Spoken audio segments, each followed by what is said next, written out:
or especially when we're talking about the use of taxpayer dollars. I'm all for that, and that's good. So I strongly urge your support for the conference committee report that has been signed by all three of the senators and all three of the House members that went through the process. Please give this opportunity a chance. Thank you. I yield the will. Chair recognizes, for what purpose the senator from the 6th rise? Oh, she waves. Who's a question? Chair recognizes the senator from the 42nd to speak to the measure.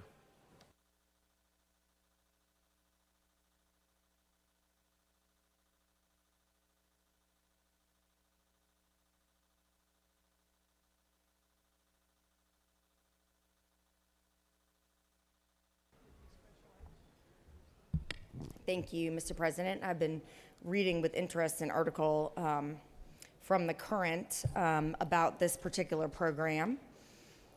And the central premise of it says, an investigation by The Current suggests that over the last 5 years, the law has fallen short on a key promise, serving the state's economically disadvantaged children.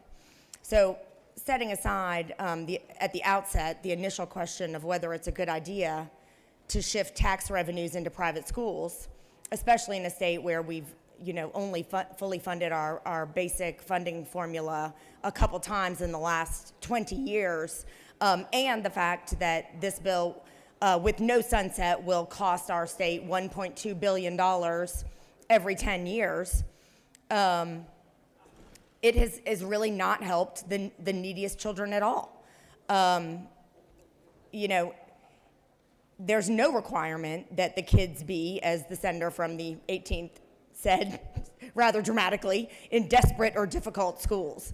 And between 2016 and 2019, only 16% of the scholarships went to the lowest 25% of earners in our state. This investigation showed that the tax credit favored children from middle class and wealthier families, and that state agencies failed to verify annual reports Senator, from the scholarship if you could fund. please hold for a moment. I know there's a lot going on, and everybody wants to get your measure in front of the Senate and passed into law. But I can assure you our job is to pay attention to the senator in the well. If you have a conversation that must be had, leave the chamber. Otherwise, pay attention to the senator in the well. If we've got House reps on the edges of the wall, I can assure you that the Senate business is going to be what's taken up. Please proceed. Thank you, Mr. President. State agencies failed to verify annual reports from the scholarship funds or provide oversight.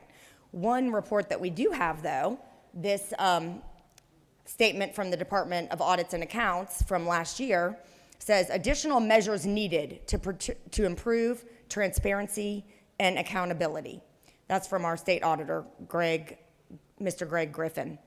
And that is because we've had very little reporting and oversight over this use of public money going into private schools. Basic data, such as which schools receive the scholarships, has not been available. And we also have found several cases of fraud. In one case, state officials allowed a man guilty of securities fraud to manage more than $700,000 in scholarship money. So that doesn't sound like a program that's particularly well run to me, when individuals guilty of securities fraud are managing $700,000 of our taxpayer money. I think we could do a lot better with this program. I really appreciate the work that's been done to add a little bit more transparency and oversight into it with this conference committee report. That's a good thing, but it falls far short, especially when we're talking about $1.2 billion in taxpayer money every 10 years. Thank you, Mr. President. I yield the well. Does any other senator wish to speak for or against the motion? The chair sees none. The senator from the 54th has moved that the Senate adopt the conference committee report on House Bill 517. All those in favor vote yea. Opposed, nay. The secretary will unlock the machine.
On the motion, the yeas are 28, the nays are 20, and the motion has been lost. For what purpose does the senator from the 51st rise? Motion to reconsider House Bill 517.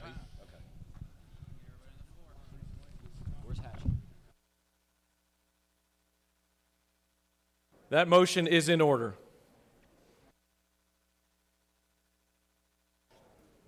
Chair would like to recognize the senator from the 51st to speak to the motion. He waves. Chair recognizes the senator. For what purpose the senator from the 18th rise? He waves. Does any senator wish to speak against the motion to reconsider? The chair sees none. All those that wish to reconsider the motion vote yea, opposed nay. The secretary will unlock the machine. This is a vote for reconsideration.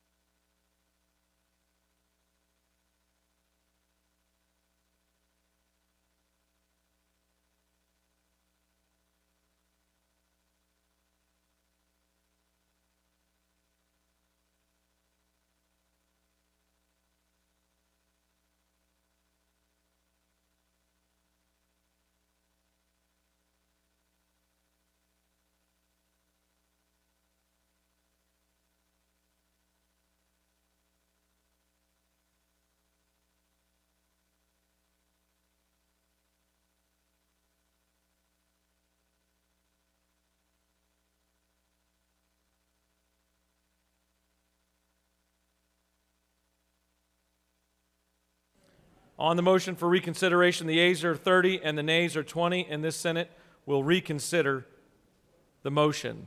Senator from the 54th has moved that the Senate adopt the conference committee report on House Bill 517. All those in favor vote yea, opposed nay. The secretary will unlock the machine.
On the motion, the yeas are 30, the nays are 21, and the Senate has adopted the conference committee report on House Bill 517. We're now going to take up a series of special actions. Ms. Secretary, can you please read the caption?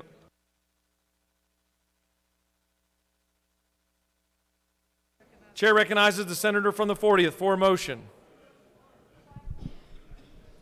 Mr. President, I move that the Senate agree to the House substitute to Senate Bill 610. Ms. Secretary, can you please read the caption?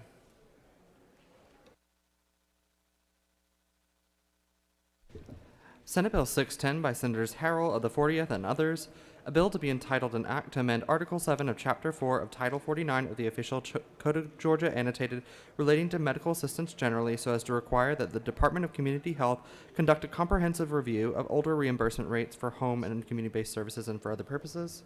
The House offers the following amendment.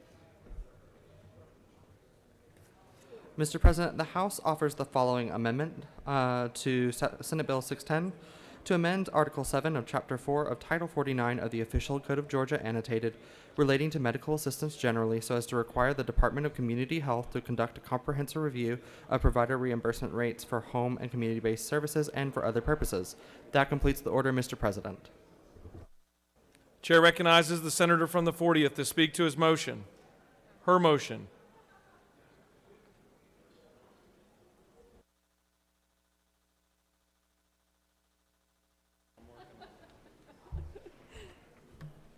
Thank you, Mr. President. Ladies and gentlemen of the Senate, Senate Bill 610 required that the Department of Community Health conduct on a regular basis provider rate studies. This ensures that direct service providers who take care of people with disabilities are paid at market rates. One change that the House made is we said these provider rate studies should be done every 3 years. The department asked for that on the House side to be every 4 years, so we did agree to that. In addition, a bill was added to this bill. It was House Bill 1404, which I am in total agreement with. It requires that the Department of Community Health apply for a Medicaid waiver to allow psychiatric hospitals to accept Medicaid patients. This is really part of the mental health care reform that we've been working on this session, and that will free up more beds to get treatment to people who need it. Thank you, Mr. President. You don't appear to have any questions. Does any other senator wish to speak for or against the motion? The chair sees none. The senator from the 40th has moved that this Senate agree to the House substitute to Senate Bill 610. All those in favor vote yea, opposed nay. The secretary will unlock the machine.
On the motion, the yeas are 54, the nays are 0, and the Senate has agreed to the House substitute to Senate Bill 610.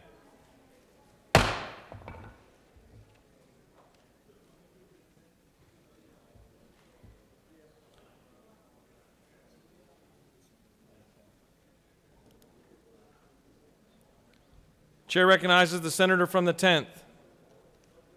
Thank you, Mr. President. I move that the Senate disagree to the House substitute to Senate Bill 321.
Senator from the 10th is recognized to speak to his motion.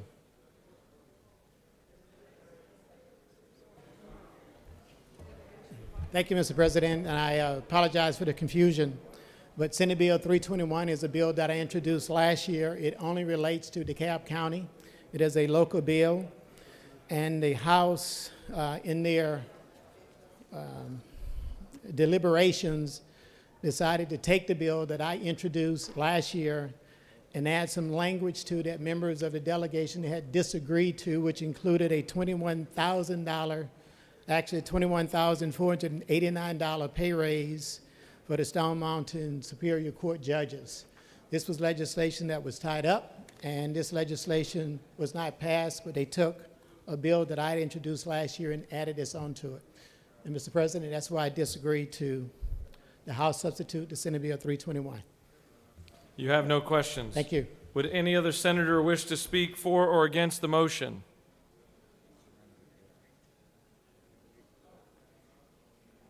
The senator from the 10th has asked for unanimous consent that the Senate disagree to the House substitute to Senate Bill 321. Is there objection? The chair hears none. For what purpose does the minority leader rise? Thank you, Mr. President. I move to agree to the One House- moment. We're going to finish this special action. The senator from the 10th has asked for unanimous consent that the Senate disagree to the House substitute to Senate Bill 321. Is there objection? The chair hears none, and we have disagreed.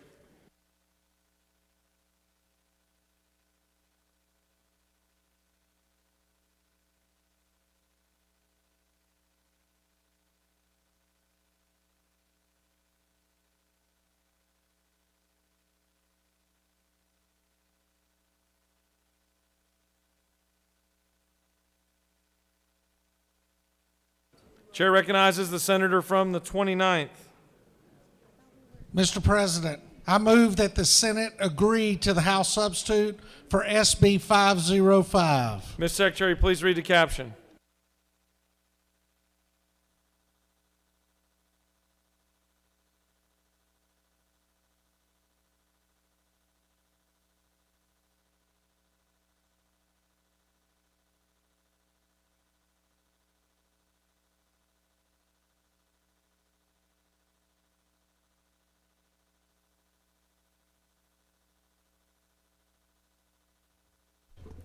Senate Bill 505 by Senators Robertson of the 29th and others, a bill to be entitled an act to amend Code Sections 35-8-23, 38-3-181, and 46-5-138.2 of the OCGA relating to basic training course for communications officers, definitions relative to Emergency Communications Authority, and Director defined and training and instruction, respectively, so as to require that 911 communications officers and for other purposes.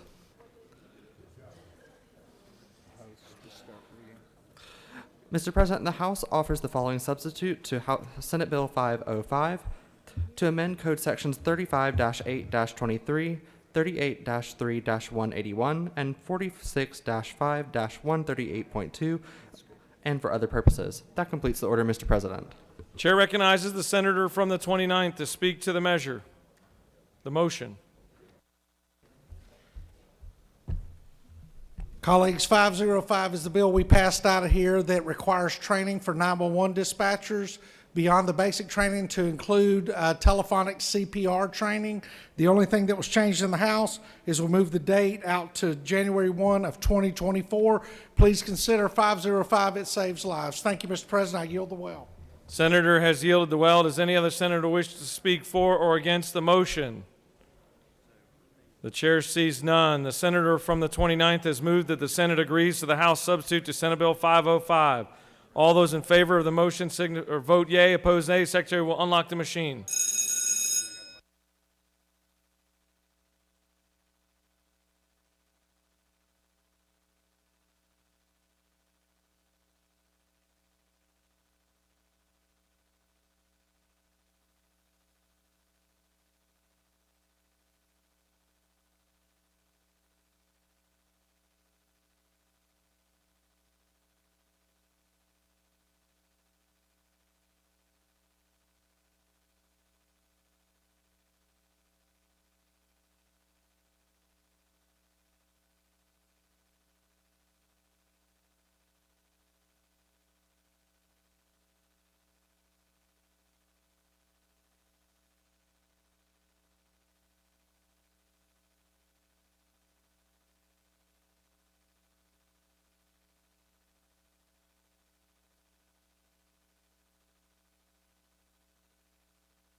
On the motion, the yeas are 50, the nays are 0, and the Senate has agreed to the House substitute to Senate Bill 505.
For what purpose does the senator from the 6th rise?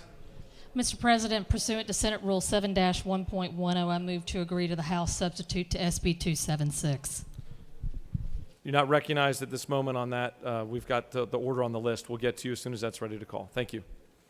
Chair recognizes the senator from the 54th. Yes, Mr. President, I moved that the Senate agree to House substitute on Senate Bill 220. Ms. Secretary, can you please read the caption?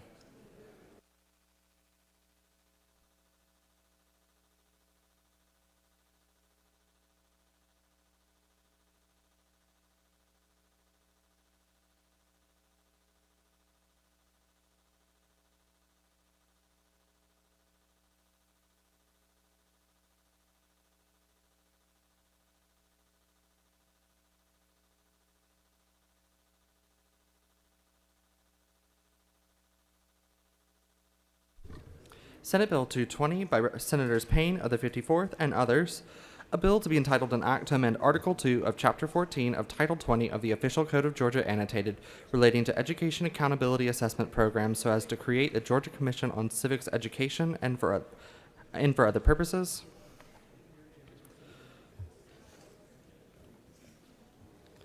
Start reading the House. Mr. President, the House offers the following amendment. To amend Title 20 of the Official Code of Georgia Annotated relating to education so as to provide for a mandatory course of instruction in financial literacy for students in 11th or 12th grade and for other purposes. Payne offers the following amendment. Mr. President, Senator Payne offers the following amendment. Amend the substitute to SB 220 by inserting after grade on line 4 to amend Article 2 of Chapter 14 of Title 20 of the Official Code of Georgia Annotated relating to education accountability assessment programs so as to create the Georgia Commission on Civics Education and for other purposes. That completes the order, Mr. President. Chair recognizes the distinguished senator from the 54th to speak to the measure. Thank you, Mr. President. This is simply House Bill 681 that we just passed a few minutes ago, 44-0. The language was added to my Civics Commission bill that we passed out of this body last year overwhelmingly by a wide margin. I just asked for it. So it's literally two bills made into one that's passed out last year. They both passed this chamber, and I just asked for your support today. Mr. President, if there are questions, I'll yield the will. You have no questions. I ask for your favorable support. Does any other senator wish to speak for or against the measure? The chair sees none.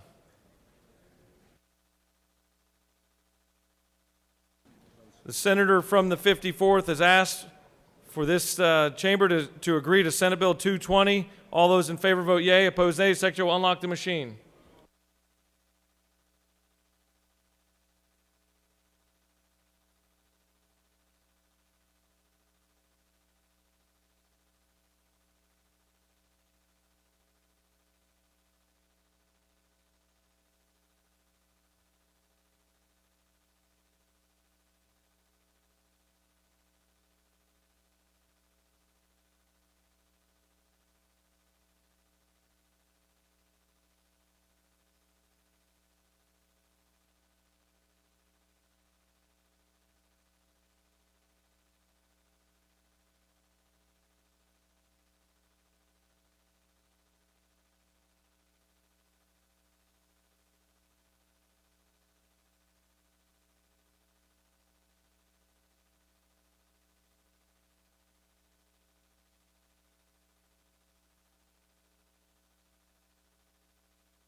On the motion, the yeas are 48 and the nays are 4, and the Senate has agreed to Senate Bill 220.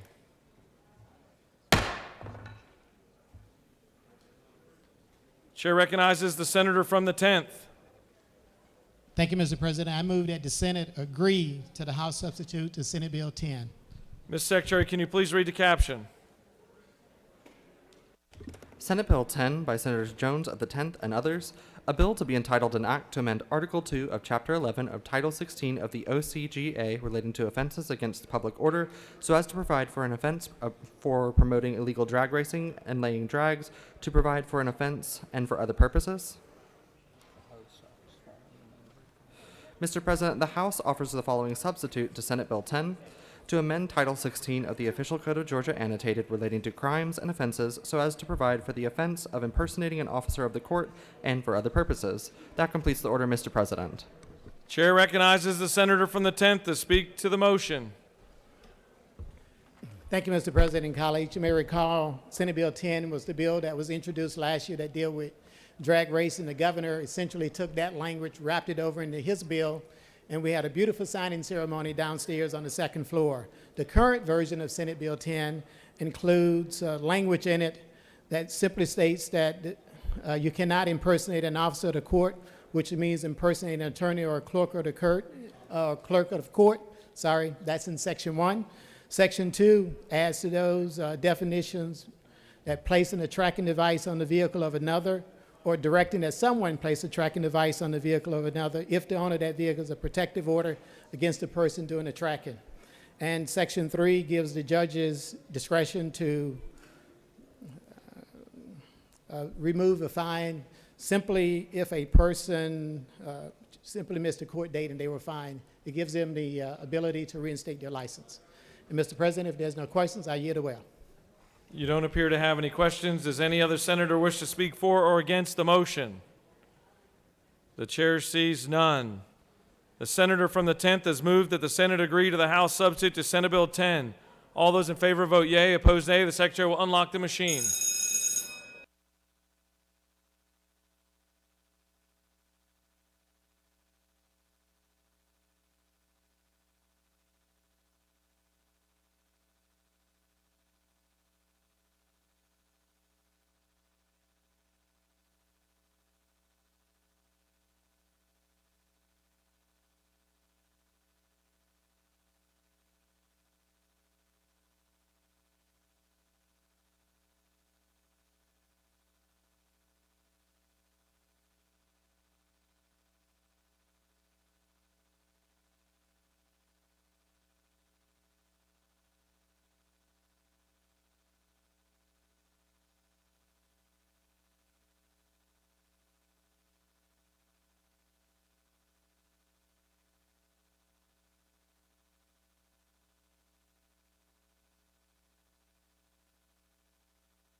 On the motion, the yeas are 50, the nays are 0, and the Senate has agreed to the House substitute to Senate Bill 10.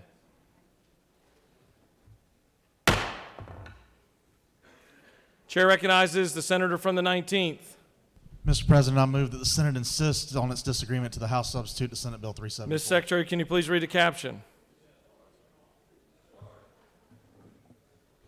Senate Bill 374 by Senators Tillery of the 19th and others, a bill to be entitled an act to amend Part 3 of Article 4 of Chapter 12 of Title 45 of the Official Code of Georgia annotated relating to the Georgia Data Analytics Center so as to provide for definitions and for other purposes. That completes the order, Mr. President.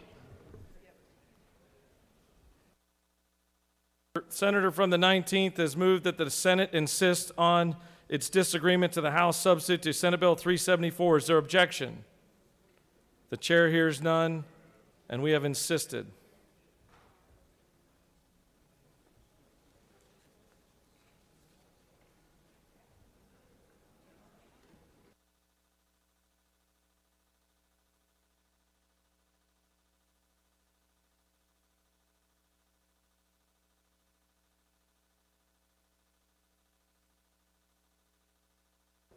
Chair recognizes the senator from the 29th. Mr. President, I move that the Senate insist on its disagreement to the House substitute to Senate Bill 516. Mr. Secretary, please read the caption. Senate Bill 516 by Senators Robertson of the 29th and others, A bill to be entitled an act to amend Part 1 of Article 2 of Chapter 8 of Title 12 of the Official Code of Georgia annotated relating to general provisions of solid waste management so as to require the Environmental Protection Division to contract within the Department of Revenue and for other purposes. That completes the order, Mr. President. Senator from the 29th has moved that the Senate insist on its disagreement to the House substitute to Senate Bill 516. Is there objection? The chair hears none, and we have insisted on our position. For what reason does the minority leader rise? Thank you, Mr. President. I move that the Senate suspend the rules to reconsider Senate Bill 321. That motion will be recognized in a moment. This chair would like to take a point of personal privilege before we proceed with our business. If you'd please give me a moment.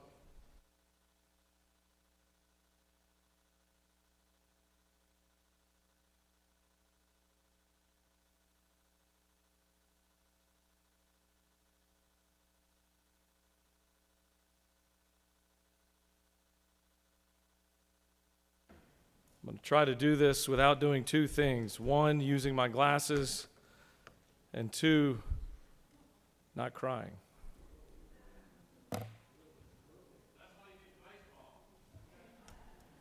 Make that in the form of a motion. Serving as the 12th Lieutenant Governor has been the honor of a lifetime for me and my family. Thank you. It is so hard to believe how much ground we have all traveled together over the last 4 years. It's hard to believe it's 4 years. We have traveled through a pandemic, a global pandemic. We have dealt with civil unrest just outside these windows while we're deliberating. We walked in here and had to deal with 10% budget cuts in a matter of days. And we lost two of our very own in the last 4 years. Senator Hill and Senator Kirk, and I will never forget the wisdom that Senator Hill imparted on me as a House rep, and certainly here as the presiding officer, and I'll never forget the time that some of us spent together flying down to see Senator Kirk in his last hours of life and praying with him and his family. We have debated some of the most divisive and complex issues over those same 4 years.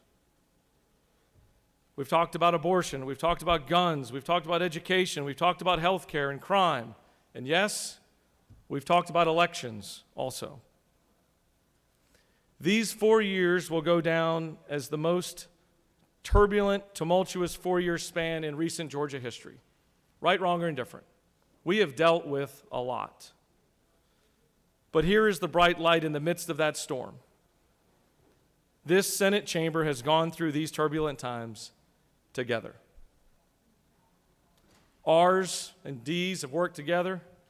Rural folks have worked with metro folks. Folks from the north have worked with folks from the south. You name the divide, we have worked through it as a Senate. And I'm proud to stand here today and say that beyond a shadow of a doubt, that this Senate has restored civilized debate to this building. And for that, I'm grateful.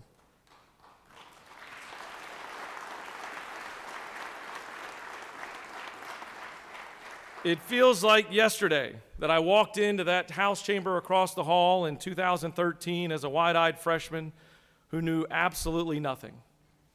I can assure you that no representative or senator has ever walked into this building knowing less about the legislative process than I did in 2013. And just a few short days into that tenure of being a wide-eyed freshman, I voted no on a bill, SB 24, and some of y'all remember that contentious debate. It was 8 days into our legislative session. I was one of just a handful of folks that voted no for what I felt like were good reasons. And that was the beginning of this experiment that I've had for almost the last 10 years of putting policy over politics. I didn't think the policy made sense. The politics did to vote yes on that, like you've heard from a number of senators. The politics made all the sense in the world for somebody walking in the door, but the policy didn't line up with what I promised the 26th district in Forsyth County, what I was going to vote for. I met a handful of like-minded reps that voted no. We all of a sudden became friends because we were the outcast. Two of those friends were Regina Quick and Mike Dudgeon. And we worked together through this process that we called finding intellectual honesty. And many of you get to feel that tailwind and headwind every day with our office. Intellectual honesty. Are you willing to be intellectually honest about something that you agree with or disagree with? Are you able to unpack the reality, the facts? Not the partisanness, not the things that help you get reelected, not the things that make you popular or get you something in the budget, but something that is honestly fair and balanced. I wrote 3 bills when I was in the House, right? I wasn't an active person in the well. I rarely went to the well, but I wrote 3 ideas. One was the Cargo Theft Act, one was Michael's Law, and one was the Rural Hospital Tax Credit. I got to tell you, I didn't get off to a very good start with the Senate. I brought those bills over. The Cargo Theft Act, I didn't realize that Terry Norris was good friends with the Lieutenant Governor's Chief of Staff, and my bill was getting held for something, and so I had to strip it out at the last minute. And then I ran into the senator from the 46 buzzsaw when I handed him off Michael's Law, and he gave me this great notion that he wanted to carry the bill. It was a great bill, and he heard all about this young rookie rep that was out to change the world, and so he asked to carry my bill, and I stood in the back, and he brought it up and presented it and took on a friendly amendment that essentially gutted the bill right in front of my eyes. But we worked together, and we worked through that divide. And then certainly we worked together with the Rural Hospital Tax Credit. And Senator from the 11th was a magnificent partner in that process as we really tried to identify the problem and the solution. Fast forward a few years in the House. I was there 5 years. I woke up and I just had this urge to either be in charge or go home. I knew beyond a shadow of a doubt that if we could just put policy over politics on a bigger platform at the Capitol, we could make a difference. And this battle between the optimist and realist in my mind played out like it does every day, right? The kid that was sitting there in high school that was not the top recruit who wanted to play college baseball was the optimist versus the realist. And the optimist always seems to win. So when I wanted to put policy over politics, I decided the greatest place to do that in the Georgia Capitol is as lieutenant governor. And against all odds, me and my family spent almost 2 years traveling around trying to meet 11 million Georgians, visit 159 counties, and enjoying barbecue 9 times a day.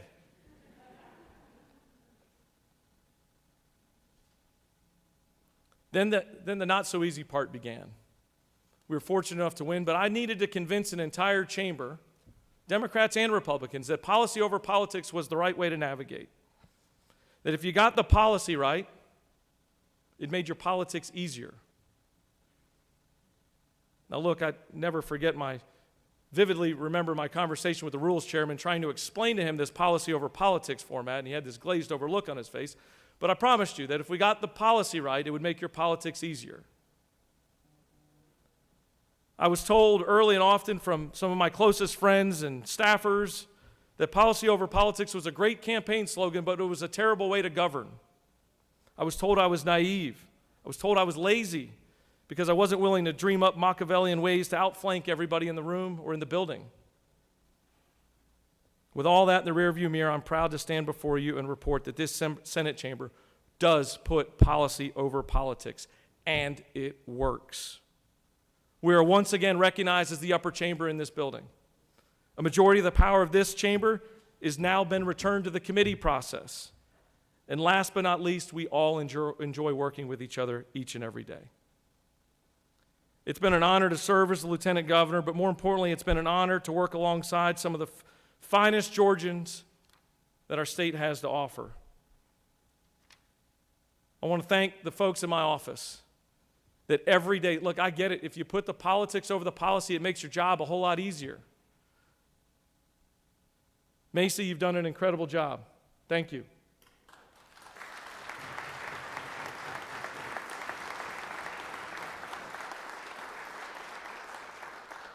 Regina, if overtime was a thing, you'd be a billionaire. You're the hardest working person I know at the Capitol. James, Kennedy, Abby, Calvin, Emma, you guys have done an incredible job of gathering all of these moving parts and keeping them on time and building a relationship with the Senate that matters and that's long-lasting. Mr. Secretary, I want to thank you.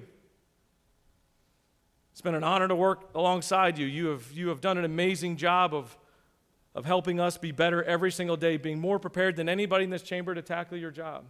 Jack and Sean, cannot thank you enough for every day. There's never been a stupid question that I've asked you that you haven't at least looked at me with a great answer. Your entire team is incredible. You're a role model for everybody in this building. You're so organized, you're so efficient, and you follow the rules, and that matters in this Senate chamber. Thank you.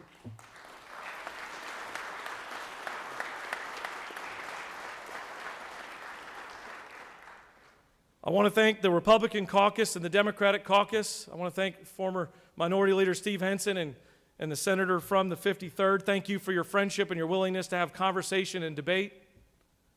Our friends in the Republican caucus, thank you so much for working hard through all of these issues. I want to thank the members of COA.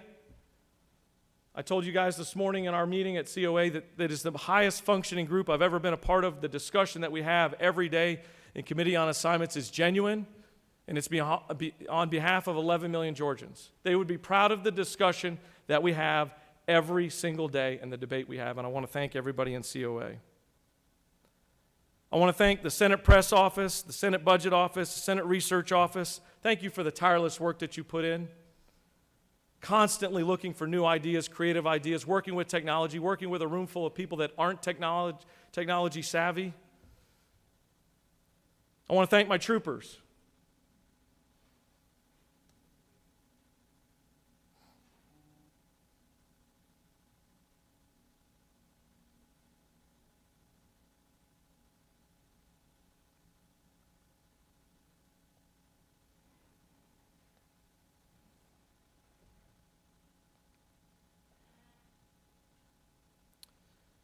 We have so much fun, but to think somebody would put their life on the line for you and your family means a lot.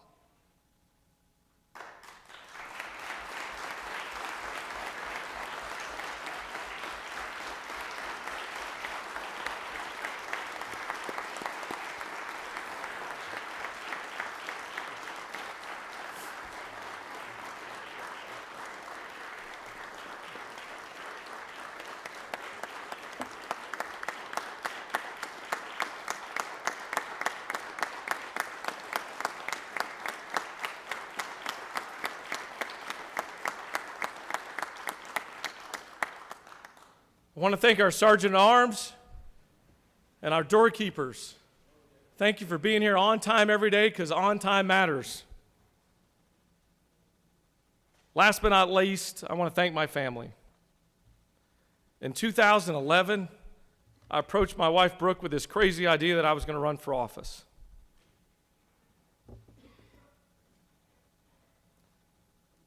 And I promised her that I wouldn't disrupt our life or affect how we raised our 3 boys.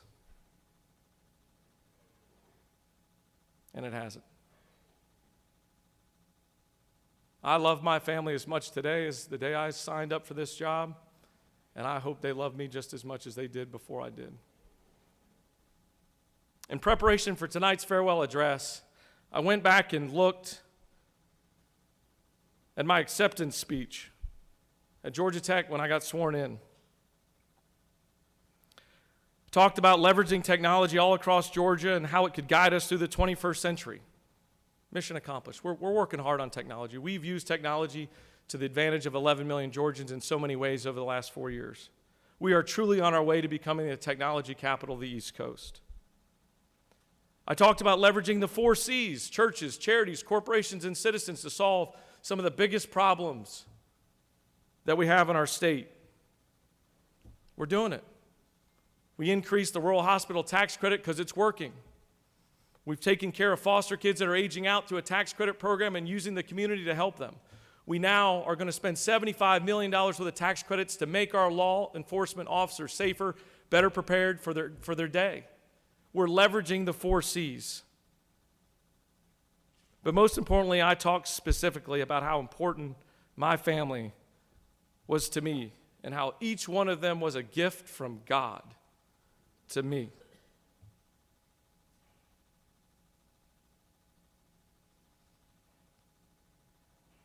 My wife, Brooke, has allowed me to chase my dreams since I've been 17 years old.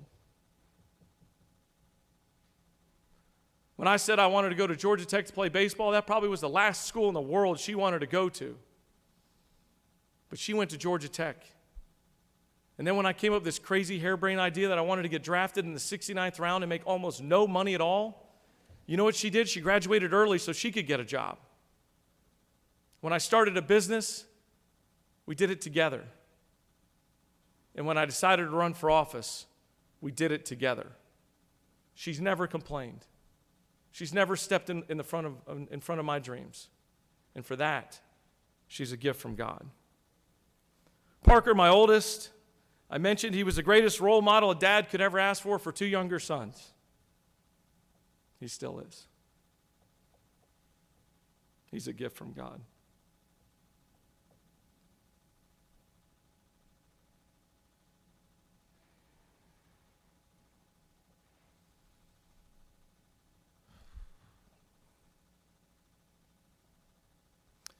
My 16-year-old son, I said, has a heart of a lion.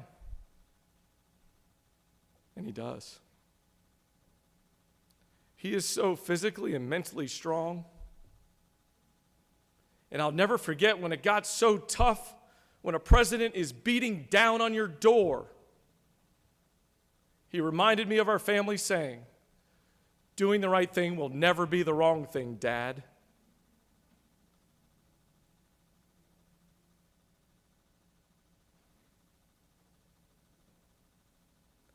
And Ryder, he's more famous than any of us. He literally has the ability to change the direction of a person's day just by walking in the room. You bring a lot of joy to our family. I love every one of you more than you will ever know, and I believe now more than ever that all four of you are a gift from God.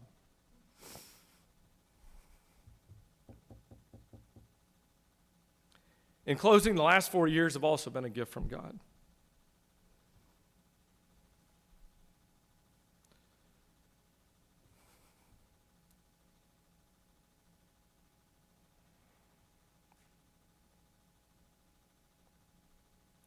Some days are harder than others to see that gift. Like when a sitting president is attacking you and your family. Or somebody's cussing you or your family out at a grocery store. I believe now more than ever, the divide between effective campaigning and effective governing is wider than it's ever been. I believe now more than ever that working across the aisle is where real solutions will be found. I believe now more than ever what Ronald Reagan said. If you're with me 80% of the time, you're a friend and an ally, not a 20% traitor. I believe now more than ever that this country has a vacuum of leadership of epic proportion. And last but not least, I believe now more than ever that doing the right thing will never be the wrong thing. May God bless every one of you, and I look forward to spending years as friends.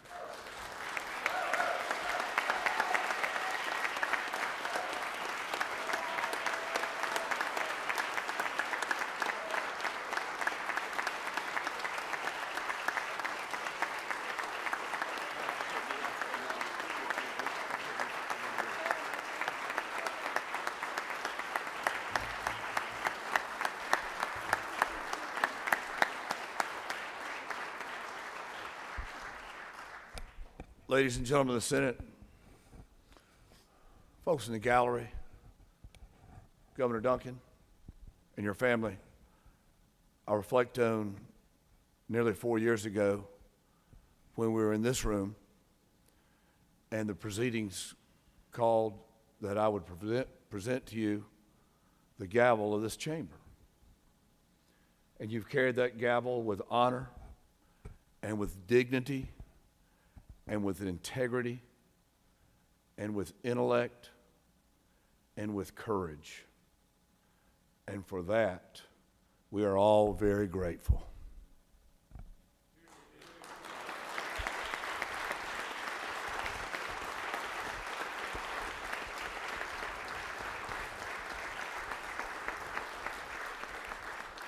And as Secretary of Senate would read in our resolutions, it is enormously appropriate that at this time we present to you your gavel for your keeping and your hammer pad that you will take home. And we wish you Godspeed and much success. God bless you. Thank you.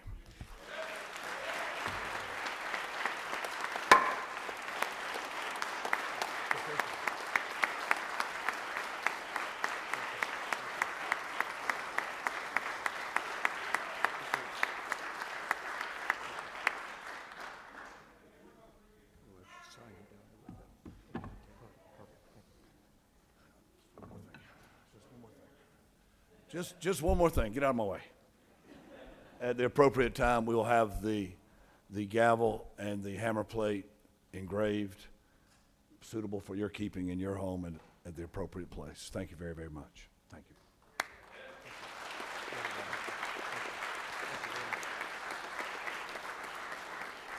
With that, we're going to stand at ease for 10 minutes. We're going to stand at ease for 10 minutes.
Senate will come back to order.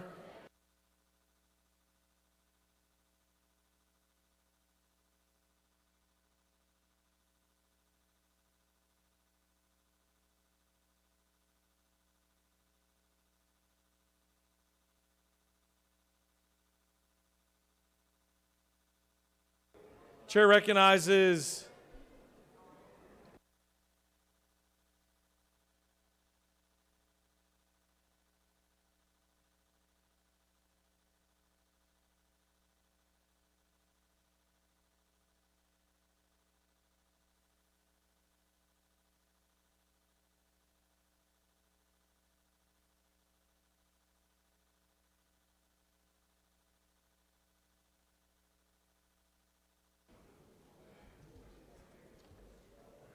Chair recognizes the senator from the 52nd for a motion.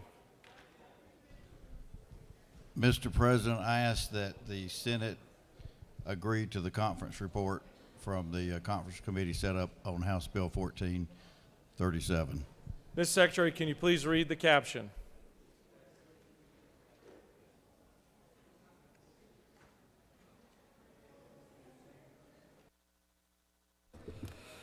Mr. President, committees of conference substitute to House Bill 1437, a bill to be entitled an act to amend Chapter 7 of Title 48 of the Official Code of Georgia annotated relating to income taxes so as to revise the rates of taxation on income to phase in such tax rate reductions over a period of time subject to certain annual determinations, to require the determination and reporting of certain information, and for other purposes. That completes the order, Mr. President. Chair recognizes the senator from the 52nd to speak to the measure.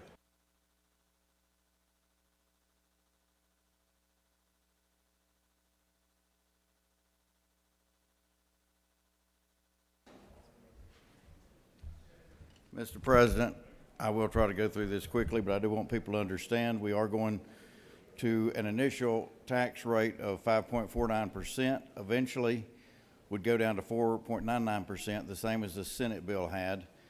There'll be a $10,000 cap on salt, same as the Senate had. There will, an addition that we didn't have the House had is eliminating the double deduction, as it's called, and that will be in there. The personal exemptions start out at $12,000 and $18,500 for married, and eventually go up to $24,000 for married, which would eliminate the marriage penalty. We have the same triggers in there that we had in the Senate bill, and these will be lowered every year by 0.1%, eventually get to 4.19. We also were looking at the council we had set up on tax reform. Originally had that in the bill and thought we had an agreement.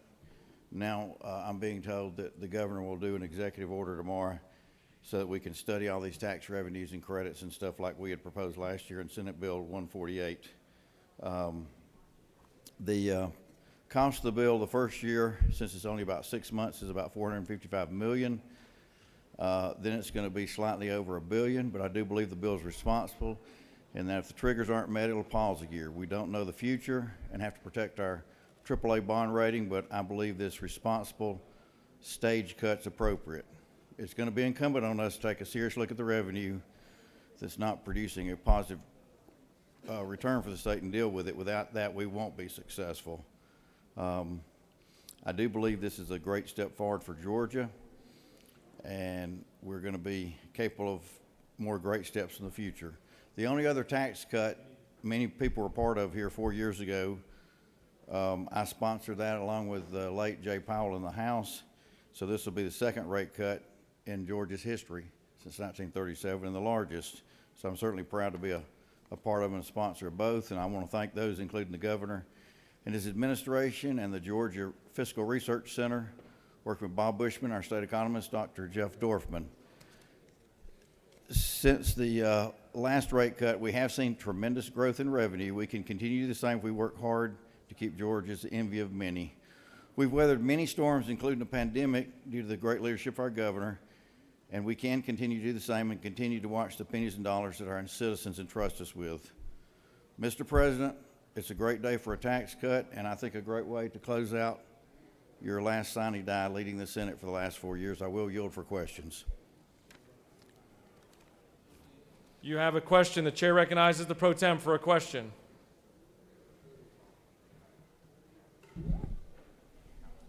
Mr. President, my question was to be called upon before the speaker. So would this be appropriate time? Or should I wait till the speaker concludes? Do you have a question for the senator in No, the well, sir, or I'm you not- want no, to sir. speak to the? No, speak- sir, my button was mashed prior to the gentleman being in the well. Parliamentary inquiry. State your inquiry. As I mentioned earlier, my button was mashed prior to him coming to the well, and I believe that Senate Rule 8-1.12 requires that I be called upon before the gentleman takes the well. The chair does not see it that way. Your button was pressed after I recognized the senator and called the bill forward. You have no questions. The senator has yielded the well. Does any other senator wish to speak for or against House Bill 1437? For what purpose does the senator from the 49th rise? I'll waive off, Mr. President. He waives. Does any other senator wish to speak for or against House Bill 1437?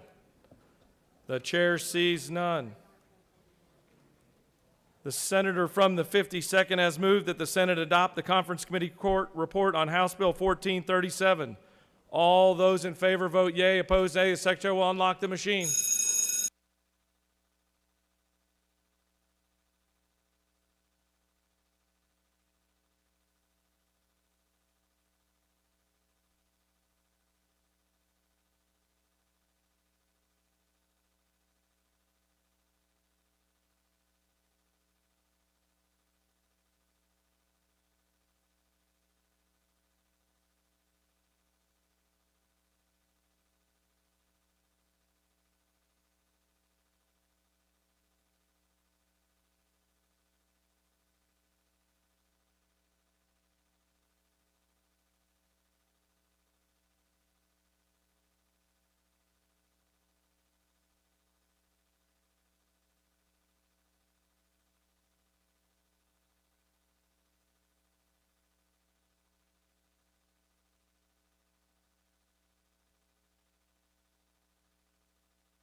On the motion, the yeas are 41, the nays are 13. And the motion has prevailed. And the Senate has adopted the Conference Committee report on House Bill 1437. The Senate will stand at ease.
Rise. Mr. President, I move that the Senate agree to the House substitute to Senate Bill 441. Mr. Secretary, please read the caption.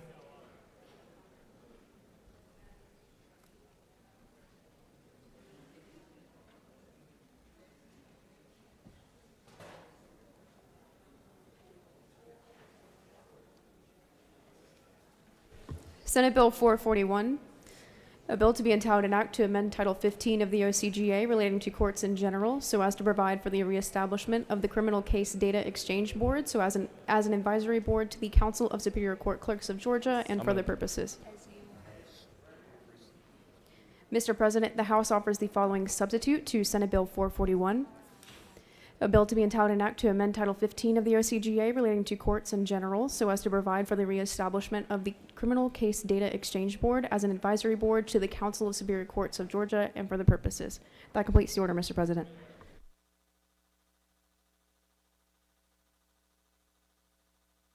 Chair recognizes the senator from the 50th to speak to the measure, the motion.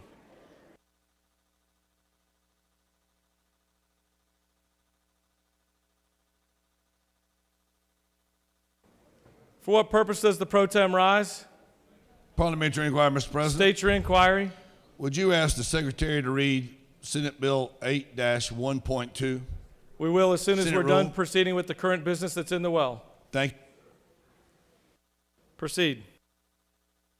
I rise to bring you Senate Bill 441. This bill passed out unanimously. It has had some changes in the House, and I ask for your favorable consideration, and I yield the well. Thank you.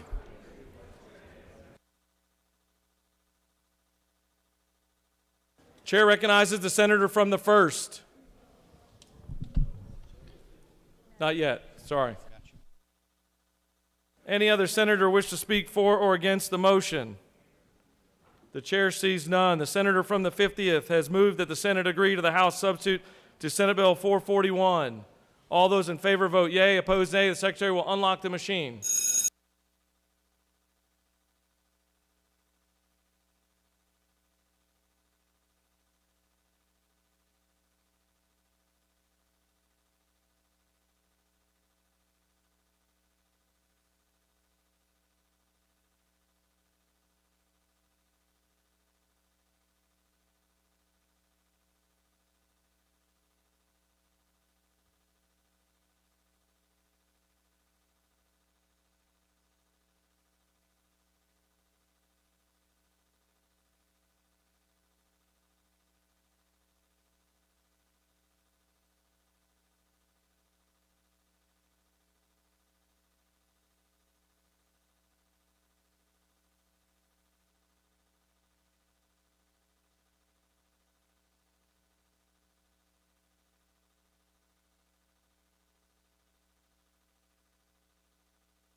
On the motion, the yeas are 33, the nays are 22, and the Senate has agreed to the House substitute to Senate Bill 441.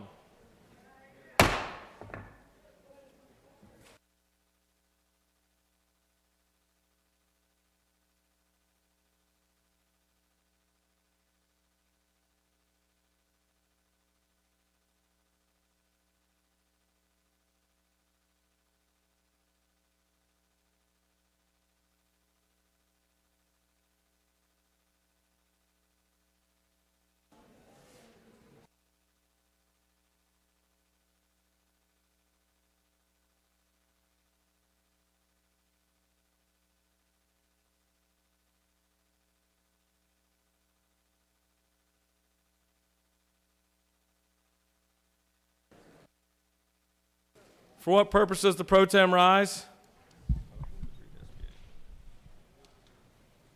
Motion to agree to SB 89. That motion is out of order, There's a higher precedent based on Section 771 concerning conference committees. Reports of conference committees are the highest of priorities and may be made at any time. We will take up the House Bill 1425. State your point of order. State your point of order. Point of order, Mr. President. To appeal the decision of the chair per Rule 8-1.12. The pro tem reserves that right. There is no debate. The pro tem has challenged the ruling of the chair. All those in favor of the chair vote yea. All those opposed to the chair's decision to take up the conference committee.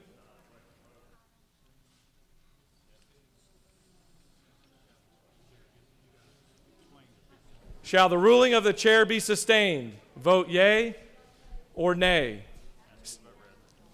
The nay will overturn the ruling of the chair. Mr. Secretary, unlock the machine. Mr. President, is it not true? For what purpose does the pro tem rise? Parliamentary inquiry. State your inquiry. Is it not true that to overrule the chair would give the opportunity to vote on Senate Bill 89? Certainly each and every member can make that determination.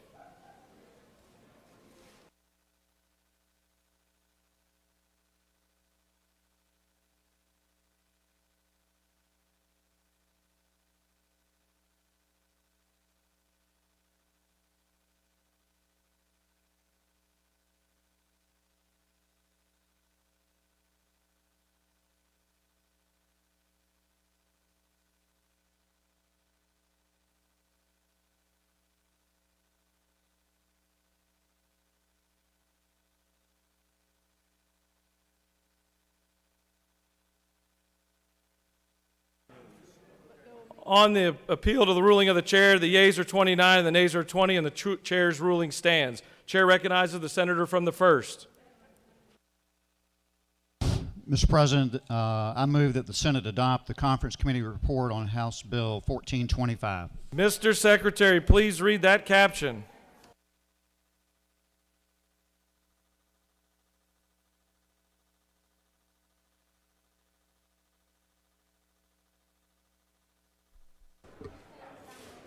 Committees of Conference substitute to House Bill 1425. A bill to be entitled an act to amend Article 9 of Chapter 12 of Title 16 of the OCGA relating to access to medical cannabis so as to provide for Class 3 and Class 4 production licenses, to provide for definitions, to provide for fines, to revise provisions relating to dispensing licenses, to provide for information to be provided to the Medical Cannabis Commission Oversight Committee, unless exempt from public disclosure under open records laws, and for other purposes. That completes the order, Mr. President. The chair recognizes the senator from the first to speak to his motion. This is the conference committee report on 1425, and let me read you the intent of Section 1. The General Assembly finds that it is in the best interest of patients in this state to immediately make low THC oil available to qualified patients in this state as soon as practical. That is what the conference committee from the House, the Senate, agree on. Section 2 is on definitions. The important part relating to that is on Section 7 relating to, and Section 8, which Section 3, the definition of Class 3 mirrors Class 1, and the relationship relating to Class 4, it mirrors Class 2, and that's on pages 7, 8, 9, 10, 11 through 13. Section 10 relates to study, relating to a study, pushes out the date on that.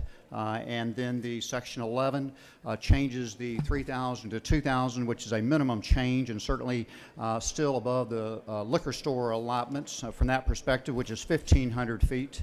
The most important part of the bill is relating to Section 15, where the Commission has only done 2 appeals.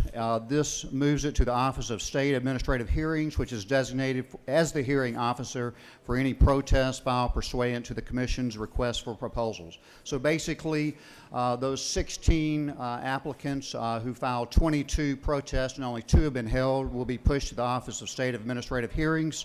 The times are kept as the Senate has been pushing. Any appeals will go to the Georgia Statewide Business Court, which would be appealed to the Court of Appeals and to the Supreme Court, and would expedite that.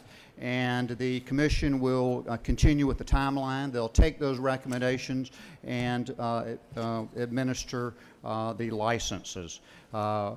The last section 17 is relating to the commission shall file an annual financial disclosure statement. Mr. President, that's the bill, and the conference committee, I'll be happy to answer any questions. Chair recognizes the minority leader to your left. Mr. President, I move to table House Bill 1425.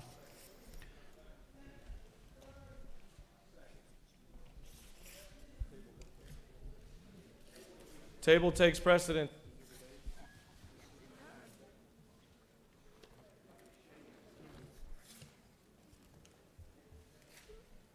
Senator Senator from the first, do you yield the well? I will yield the well, but I will say, as I yield the well, the important thing, as I started off with, it is important that we've been working on this for 10 years. We have not gotten this oil to the children that they deserve. That is what the children of the state of Georgia and all those registrants deserve, getting that oil to them. I yield the well. The minority leader has asked for House Bill 1425 to be placed on the table. All those in favor of tabling 1425 vote yea. Oppose nay. The Secretary will unlock the machine.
On the motion, the yeas are 28, the nays are 27, and House Bill 1425 has been placed on the table. What purpose does the Senator from the first rise? I'd like to parliamentary concerning reconsideration. State your inquiry. Reconsideration, please. Senator from the first.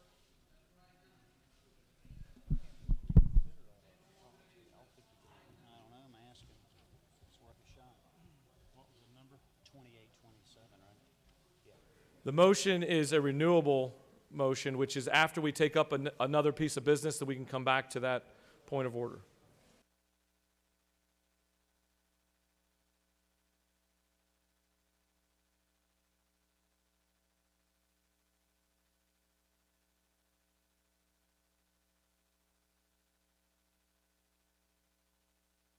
Chair recognizes the Senator from the 53rd. Mr. President, I'm urged to pull House Resolution 842 off the table. Mr. Secretary, please read the caption.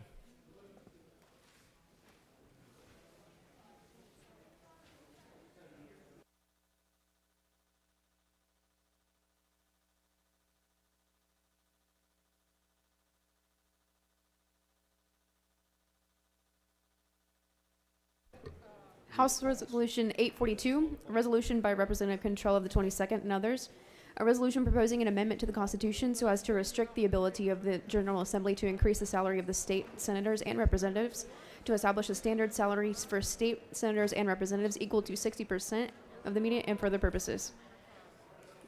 Senate Committee on Ethics. Mr. President, the Senate Committee on Ethics offers the following substitute to House Resolution 842.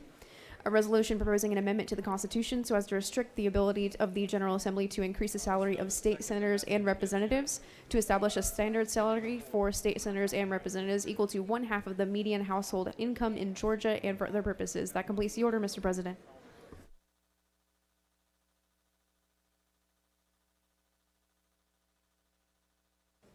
Senator from the 53rd has asked that House Resolution 842 be taken from the table. Is there objection? The chair hears none, and it's taken off the table. The chair recognizes the distinguished rules chairman. Thank you, Mr. President. This is all about the people of Georgia deciding if we get a raise or not. Not us. This takes it away from us. It sets it to pay a 1/2 of the median income for Georgians. And our base pay in 90s was $16,200, and 2008, because of a COLA, is $17,342. Now, we're just letting the electorate of Georgia make that decision for us. Mr. President, I'll answer any question or yield the well. You have no questions. Chair, 38 votes. Thank you. chair recognizes the senator from the 41st to speak to the measure.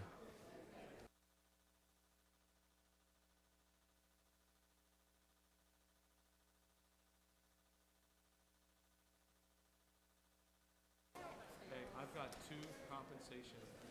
I got two compensation. Gotcha. Thank you, Mr. President. I just want to encourage people, this helps to bring more diversity to our chambers when we can raise the roles, raise the compensation. Please vote yes. The end.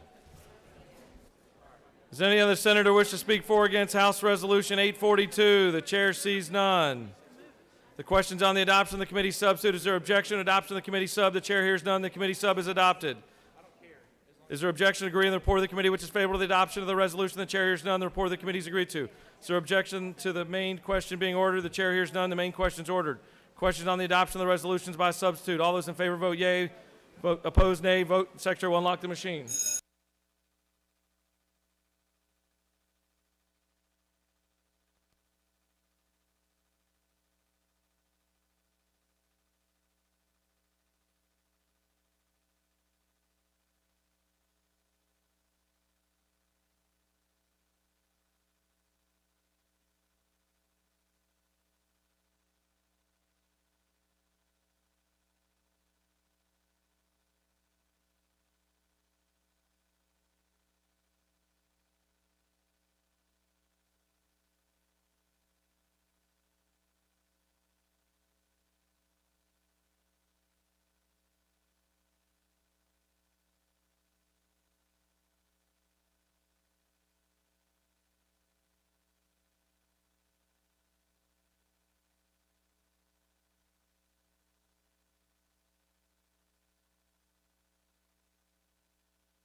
On the adoption of the resolutions by substitute, the yeas are 35, the nays are 19. This resolution, having received the requisite, not required, has failed to receive the requisite 2/3 majority, is therefore lost.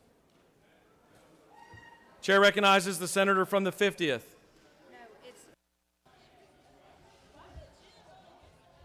59. For what purpose does the pro tem rise? Thought you were calling for 1084. Chair recognizes the pro tem to speak to House Bill 1094. I urge your favorable consideration of House Bill 1084. Mr. President, I yield the well. Does any other senator wish to speak for or against the measure?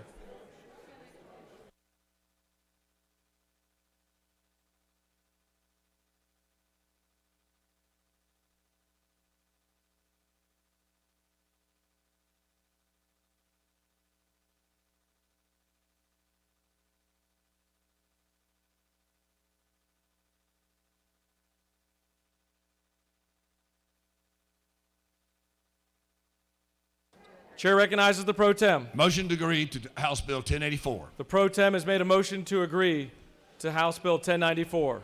84. 1084. Mr. Secretary, read the caption. House Bill 1084, a bill by Representative Wade of the Ninth and others, a bill to be entitled an act to amend Title 20 of the OCGA relating to education so as to prevent the use and for other purposes. That completes the order, Mr. President.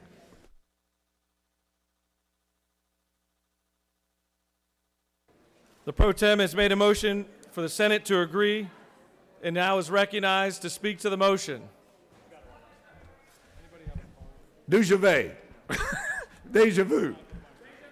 I urge your favorable consideration to House Bill 1084. Thank you very much.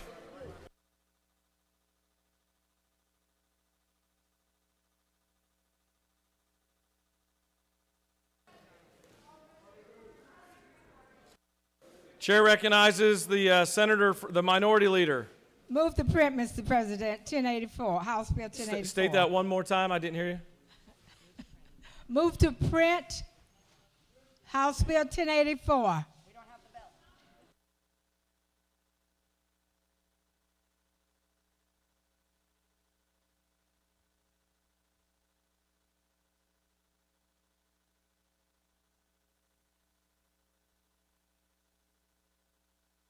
That motion is not debatable and a majority of a quorum.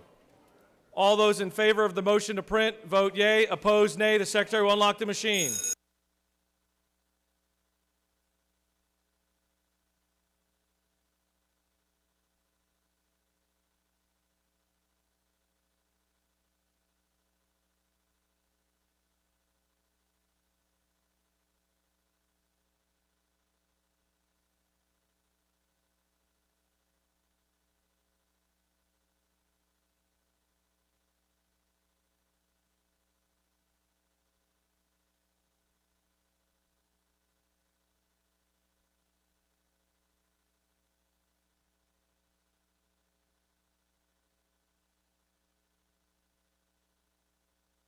For what purpose does the pro tem rise? Move the previous question. For what purpose does the minority or majority whip rise? In 5 seconds, move the previous question. We'll need to proceed to the vote on this. On the motion, the yeas are 21, the nays are 32, and we have failed to make the motion to print. Now the chair recognizes the majority whip. Move the previous question. Senator has moved to the previous question. All those in favor of moving to the previous question, vote yea. Opposed, nay. The secretary will unlock the machine.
On the motion, the yeas are 33, the nays are 21, and we will move to the previous question. The previous question, Pro Tem has asked the Senate to agree to the House amendment to Senate substitute on House Bill 1084. All those in favor vote yea. Opposed, nay. The secretary will unlock the machine.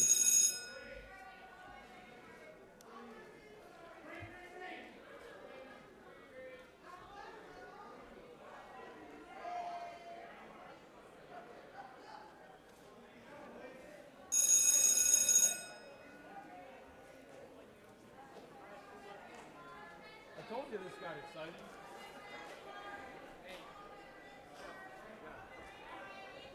If you're asking for a parliamentary inquiry, the best way to proceed is to push the correct button. I don't see any buttons pushed. Chair recognizes the senator from the 40th. Isn't it true, For what purpose does the senator from the 40th rise? Parliamentary inquiry. State your inquiry. Isn't it true that the anti-trans bill is attached to this bill that we have not had the favor of being I'm able certain to each and even every member is do? capable of making that decision. Let me see.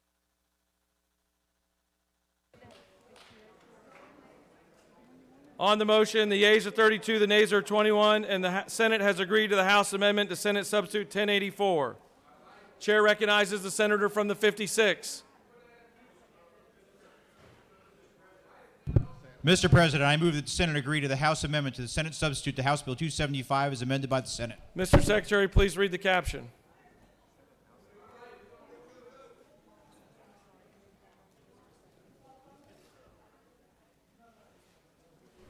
House Bill 275, a bill by Representative McDonald, the 26th, and others. A bill to be entitled an act to amend Chapter 4 of Title 25 and Article 3 of Chapter 11 of Title 31 of the OCGA relating to general provisions relative to firefighter standards and training and to emergency medical services and for other purposes.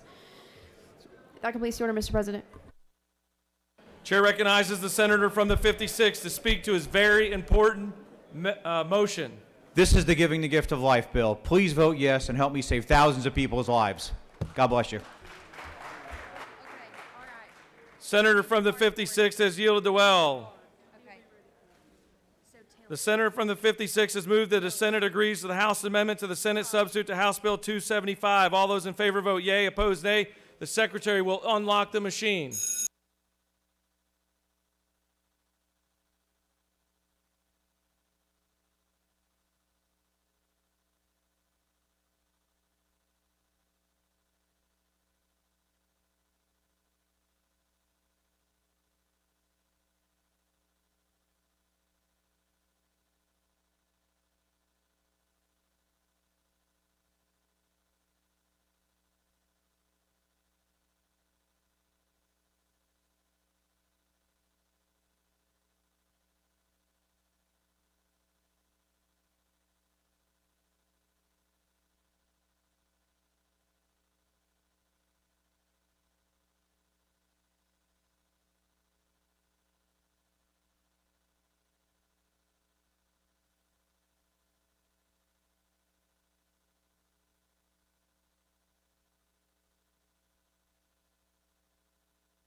On the motion, the yeas are 53, the nays are 1, and the Senate has agreed to the House amendment to the Senate substitute to House Bill 275. Great work.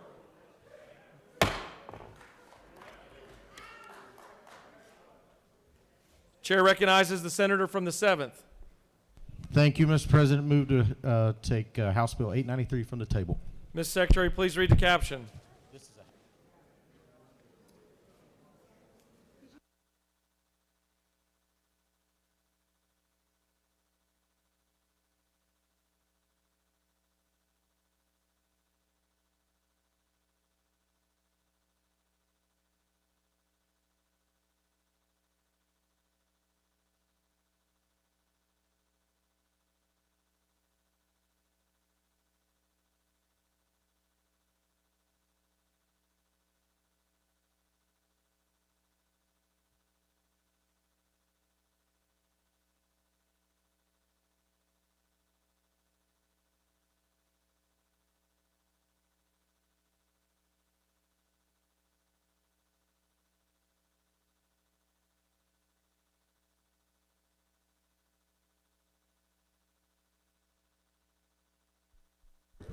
House Bill 893, a bill by Representative Nix of the 69th and others, a bill to be entitled an act to amend Part 2 of Article 3 of Chapter 8 of Title 12 of the OCGA and relating to hazardous site response so as to extend the sunset date for certain hazardous waste fees and for other purposes. That completes the order, Mr. President. Senator from the 7th has asked that House Bill 893 be taken from the table. Is there objection? Chair hears none, and it's removed from the table. The chair recognizes the senator from the 7th. Thank you, Mr. President. This simply extends the sunset on the Hazardous Waste Trust Fund. If there are no questions, I yield the will. Any other senator wish to speak for or against 893? The chair sees none. Is there objection to agree to the report of the committee which is favorable to the passage of the bill? The chair hears none. The report of the committee is agreed to. Is there objection to the main question being ordered? The chair hears none. The main question is ordered. Questions on the passage of the bill. All those in favor vote yea. Opposed nay. Secretary, unlock the machine.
On the passage of the bill, the yeas are 53, the nays are 0. This bill, having received the requisite constitutional majority, is therefore passed.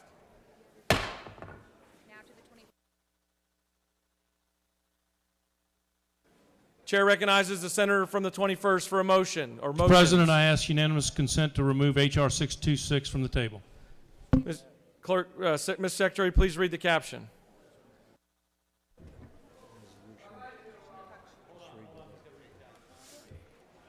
House Resolution 626, a resolution compensating Kerry Robertson and for other purposes.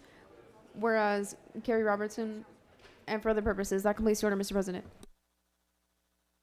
Senator from the 21st has asked for unanimous consent for House Resolution 626 to be taken off the table. Is there objection? Chair hears none, and it's off the table. The chair recognizes Senator from the 21st. Thank you, Mr. President. I ask, this is compensating Mr. Kerry Robinson for wrongful arrest and conviction. It's in the appropriations budget. I ask for your consideration. Senator has yielded the well. Roll, Jack. Is there objection to agree to the report of the committee, which is favorable to the adoption of the resolution? The chair hears none. The report of the committee is agreed to. Is there objection to the main question being ordered? The chair hears none, and the main question is ordered. Questions on the adoption of the resolution. All those in favor vote yea. Opposed, nay. Secretary will unlock the machine.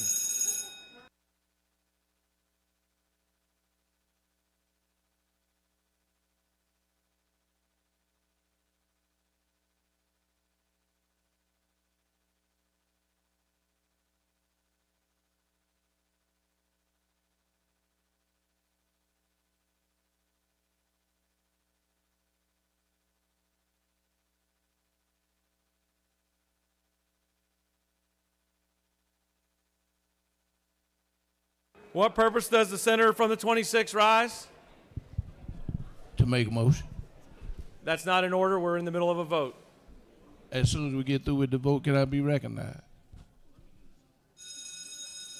I'm gonna try to get this one through.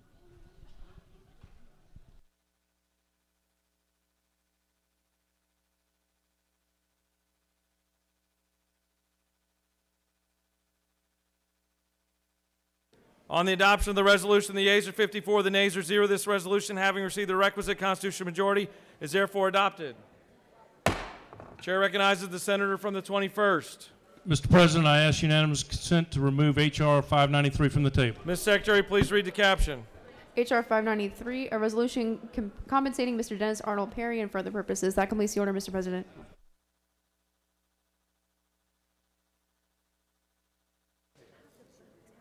Senator from the 21st has asked for H.R. 593 to be taken off the table. Is there objection? Chair hears none. Chair recognizes the senator from the 21st to speak to the resolution. Thank you, Mr. President. This is compensating Mr. Dennis Arnold Perry for wrongful arrest and conviction. The money's been appropriated. DNA evidence cleared him. I ask for your favorable consideration. I yield the will. Is there objection to agreeing to the report of the committee, which is favorable to the adoption of the resolution? The chair hears none. The report of the committee is agreed to. Is there objection to the main question being ordered? The chair hears none. The main question is ordered. Question on the adoption of the resolution. All those in favor vote yea. Opposed, nay. Secretary will unlock the machine.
On the adoption of the resolution, the yeas are 52, the nays are 0. The resolution, having received the requisite constitutional majority, is therefore adopted.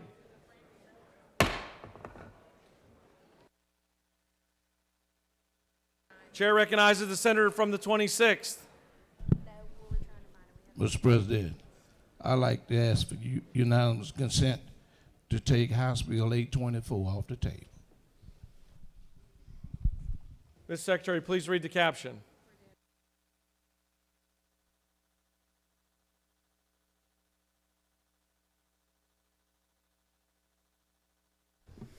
House Bill 824, a bill by Representative Control of the 22nd and others, a bill to be entitled an act to amend Chapter 6 of Title 47 of the OCGA relating to the Georgia legislative retirement system so as to increase the retirement allowance to provide for related matters, to provide for conditions for an effective date and automatic repeal and for other purposes. That completes the order, Mr. President.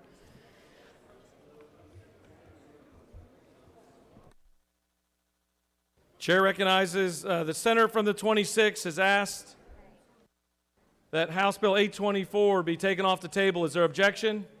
The chair hears none, and it's taken off the table. The chair recognizes his good friend, the senator from the 26th, to speak to the measure. Mr. President, I'd like to ask that the gentleman from the 53rd speak to the motion.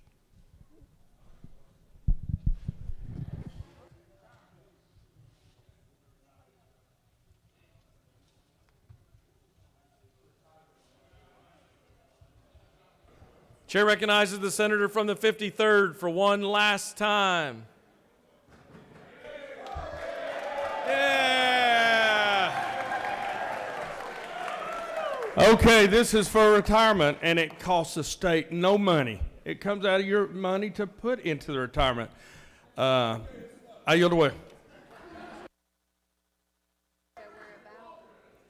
Is there objection to agreeing the report of the committee which is favorable to the passage of the bill? The chair hears none. The report of the committee is agreed to. Is there objection to the main question being ordered? The chair hears none, and the main question is ordered. Questions on the passage of the bill. All those in favor vote yea. Opposed, nay. The secretary will unlock the machine.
On the passage of the bill, the yeas are 43, the nays are 9. This bill, having received the requisite constitutional majority, is therefore passed.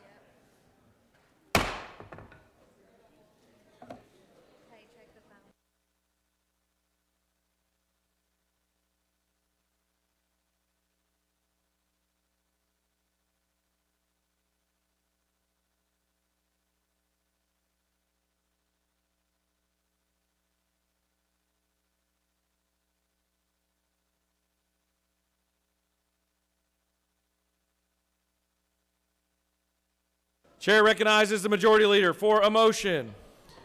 Mr. President, I move that the Senate stand adjourned, sine die. The majority leader has moved that the Senate stand adjourned, sine die. Is there objection?